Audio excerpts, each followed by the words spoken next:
It's a lot of good series right now. The one in particular I want to start with right now, just before we get D-Law on to talk about, is this Golden State-Denver series. Golden State is my team. Right. Yeah, I love them. I love the series, though. I think the thing is that the Warriors are able to play at a pace that makes Jokic uncomfortable. Mm-hmm. And without Murray, without Porter, this is not a super deep, super versatile team. They really rely heavily on Jokic to create most of what they do. And the pace has just been a little quick for him. He's still getting his numbers, but what you see it is in his body language. He's frustrated at critical points. He's fatigued. They had a little meltdown, wasn't involving him, but Boogie and somebody got into it on the bench the other night. Yeah. They are a team on the brink of collapse. They're down 2-0. They haven't been competitive in either game. But, as they say, a series doesn't start until somebody loses at home. At home, yeah. So, we'll see what happens when things go to Denver. But the Warriors have had a great approach.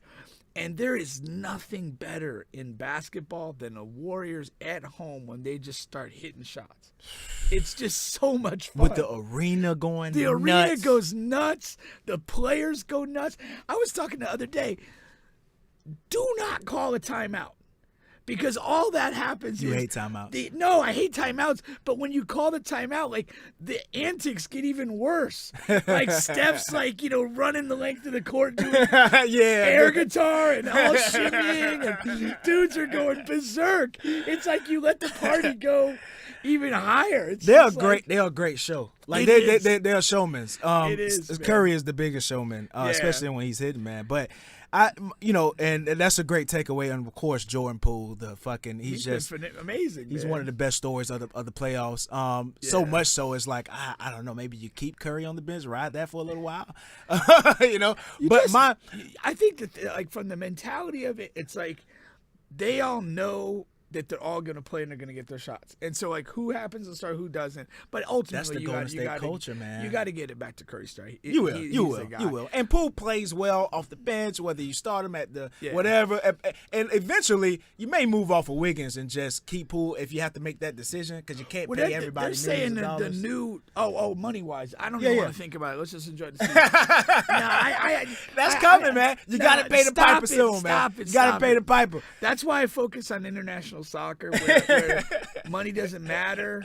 Like, we just get the best players we want. And basketball we is a little more lenient, though, because you can go into the Lux. You can. Versus football is the football's terrible. Football is terrible, man. But because it's like, as fans, we want the best possible team. That's it. I want them to be able to keep pooling with us. Like, I don't want to fucking break that up. Exactly. And there's so many teams through time. Like the old OKC team with Harden. They had to make a decision between Harden and Ibaka. And it's crazy. Teams should not be put in that position. When they drafted well. Those were draft positions. Yeah, exactly. Trade and anybody. Poole, I don't know exactly who drafted him. Yeah, I don't know exactly his story. But he made his way there, and he's become a significant NBA player as a Warrior. Let them rock with that, man. My main takeaway from this series is Jokic is being exposed. And Jokic is a great player, but he's not what they say he is. I know you've got an MB bias to you, but that's not it. I'm gonna tell you something, man. Right now, when you watch this series, for the majority of the series, Draymond is taking Jokic one-on-one. There's not a human being on the planet that is doing that to Embiid. They're doubling and triple teaming Embiid when they play Utah with Gobert, who's supposed to be the best defensive center in the league history. Like nobody is singling up Joel Embiid. They're singling up a 7-foot center who is supposed to be the back-to-back MVP. He's going to be, if he's not going to win, he's going to be second place this year. But by all accounts, all the people who have votes are saying they voted for Jokic. That's terrible. That's he's going to be back-to-back MVP. He's 7 foot, almost damn near 300-plus pounds. He's being guarded one-on-one by Draymond Green, who is a really good defender, but he's 6'6". Any elite center in the league history. You put a 6'6" guy on him, I don't give a damn who it is. 6'6", he's going to get destroyed. You put Draymond on Embiid at 1-on-1, he's going to get fucking destroyed. 70, 80, 90 points. You just can't. You cannot do that. And Jokic is being right now, and I actually have the stat line. He's shooting 9 for 28 when guarded by Draymond Green. That's 32% in the paint. But he's 0 for 8 outside of the paint while guarded by Draymond. But you know, like that's 0% for people. What I've seen, like he just gets so fatigued playing this. That's what you have to do with big boys. Yeah. But he does, and you see it. Like there was a stretch in the third quarter when the game was kind of getting out of hand, where he settled for 3 straight threes. Yeah, and missed all of them. And settled for him. It wasn't like he was heat check. I'm hitting everything I'm touching. The problem is like, because, when Golden State goes to the death lineup, Draymond does a great job of, okay, well, what I'm going to do is I'm going to run the shit out of you. Yes, 100%. And we're going to run the shit out of you, and you're going to be tired. And that's going to help me on the defensive end when I have to guard you in the post.